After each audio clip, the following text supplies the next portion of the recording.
Chronic traumatic encephalopathy, or CTE, is a huge growing concern among many sports industries. Athletes competing in sports involving heavy contact and combat like football, boxing, and MMA are especially prone to suffering from this condition.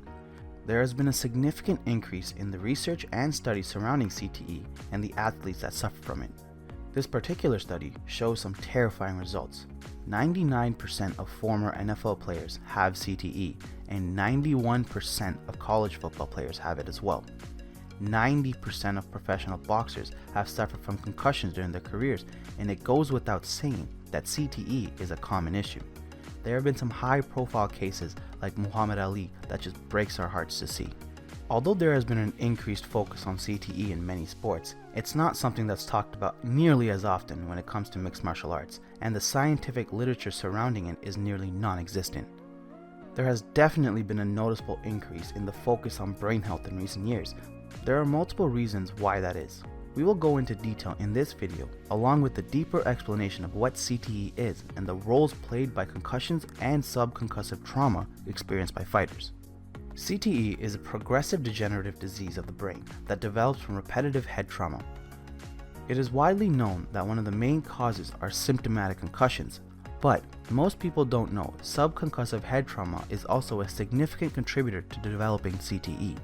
Subconcussive trauma is categorized as blows to the head that shake the brain around, but do not do enough damage to pass the concussion threshold, and doesn't do enough damage to brain cells to see noticeable symptoms. This doesn't mean there isn't damage to the brain cells, just that it's not readily apparent.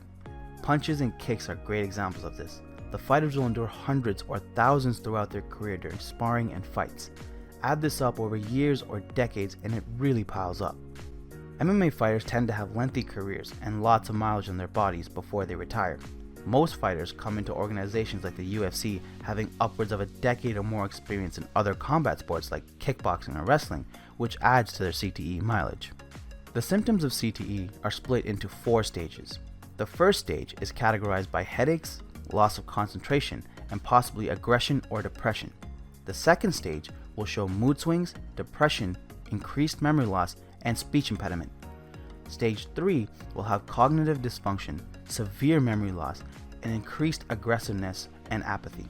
Stage 4 is full-blown dementia, complete memory loss, visual spatial difficulties, explosivity, and some will have Parkinsonism. These stages are progressive and can shift from one stage to the other without any further head trauma being endured and is dependent on the severity of the CTE. A particularly dangerous aspect of this disease is that symptoms often don't show up in athletes for years or decades after the athlete has stopped all competing or training. It can take upwards of 20 years for the symptoms to develop. Because of this, many athletes and fighters endure much more head trauma than they should and use how they feel in the moment to address their conditions. Because they might feel fine while they're still young and not dealing with any symptoms, especially with subconcussive trauma, fighters may undergo far more head trauma than they should, not knowing that they've already crossed that threshold for developing CTE, and unfortunately, they won't realize the consequences until it's too late. The reason CTE takes so long to develop is because the symptoms aren't caused directly by the head trauma, unlike a concussion. The repeated head trauma causes damage to the brain cells or neurons. This damage breaks down these microtubules which provide support to the brain cells. A protein called tau is used to hold these microtubules together since they're so fragile, but when they break down, these proteins clump up into clusters and take on a life of its own. From here, the clusters grow and spread, infecting the brain tissue function as it goes. This takes years to happen, which is why symptoms can take so long to develop. We have to keep in mind, MMA is an extremely young sport, not even 30 years old yet, while boxing has been around for centuries. We haven't heard about or seen any prominent cases of CTE come into the media in MMA, and many people wrongly believe that this is because MMA isn't prone to it, and that it's a safer sport in terms of CTE compared to other combat sports.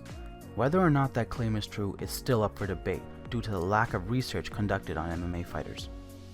The current reasoning is that since MMA doesn't allow certain aspects like boxing does, such as the standing 8 count or 10 count for a knockdown, there's a lesser accumulation of trauma and a lesser chance of continuing to fight after being concussed. This may or may not be true. After all, MMA does allow TKOs and ground and pound to a knockdown fighter, but how that stacks up to boxing is another debate all on its own. But no matter how you put it, there is definitely an accumulation of trauma. Since MMA is so new, we haven't yet seen any fighters who had a 10 to 15 year MMA career and has been retired for another 15 to 20 years for CTE to set in. In the next 10 years or so, we will likely start seeing some of the older legends of the sport start to fade and suffer from this unfortunate disease. And not just due to having a large number of fights, another common misconception is that the trauma that contributes to CTE happens in the cage, but that's only a small fraction of it. For every hour of fight time in the octagon, a fighter will put hundreds, if not thousands of hours of training in the gym, and this is where a majority of trauma and injuries accumulate. It's common to hear fighters talk about how much damage they sustain during training camps compared to fights, especially in MMA. This is where the problem of lack of awareness and understanding comes in. Fighters often have a strong warrior mentality and grit, which is what pushes them to be tremendous athletes and compete at the highest level. But this same mentality also promotes the risk of dangerous levels of trauma. A fighter may have a lingering headache one day from sparring, and then pop a couple Tylenol and jump into wrestling or more sparring the next day, not knowing that they're experiencing signs of brain injury. Fighters overtraining is extremely common, even when it comes to non-brain related injuries, so it goes without saying it becomes increasingly easy to sustain large amounts of subconcussive trauma without ever knowing that you are.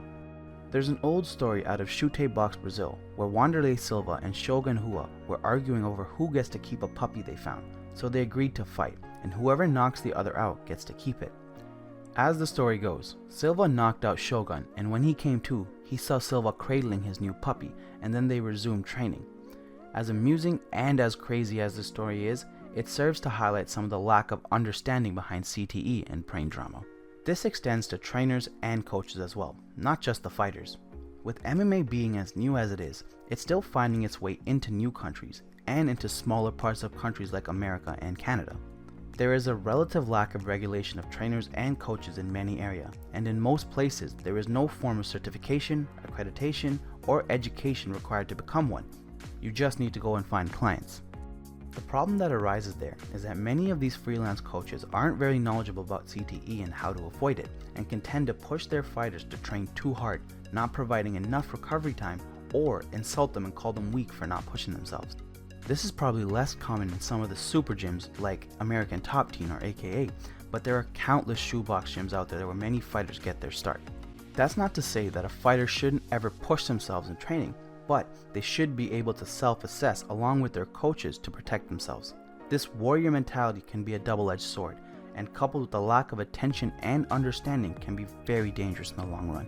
The last issue we wanted to talk about is related to this very same warrior mentality, and that it's fighters fighting longer than they should. Whether it's because they need the money, fighting for their former glory, or just an inability to walk away from the sport, Father Time always wins in the end. Like the saying goes, you may not be done with the sport, but the sport is done with you. As heartbreaking as it is, we see it time and time again. BJ Penn, Chuck Liddell, and Muhammad Ali are all examples of fighters who were on top but didn't walk away when they should have, and suffered lots of damage and knockouts on their way out.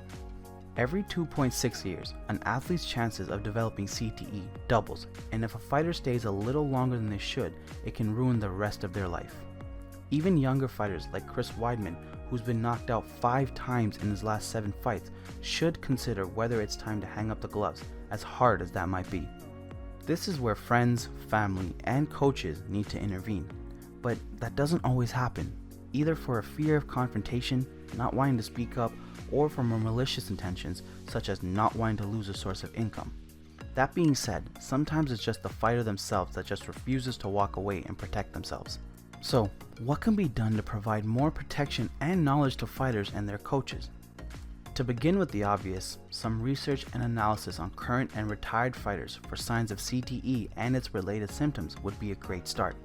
Some larger scale studies could shed some light on the realities of the sport and reveal the true numbers like we have for boxing and football, and measures can be taken from there.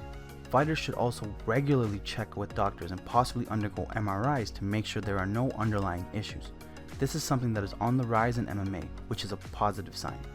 Lastly, some form of regulation or accreditation that requires training on managing head trauma and recognizing the signs for coaches and trainers in places that don't currently require it would make a huge difference.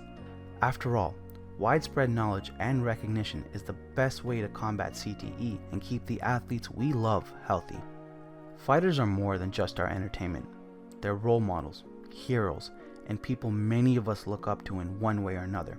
As more time passes, CTE and its risks will get more and more attention and awareness in MMA, and hopefully all the problems we discussed in this video begin to decline.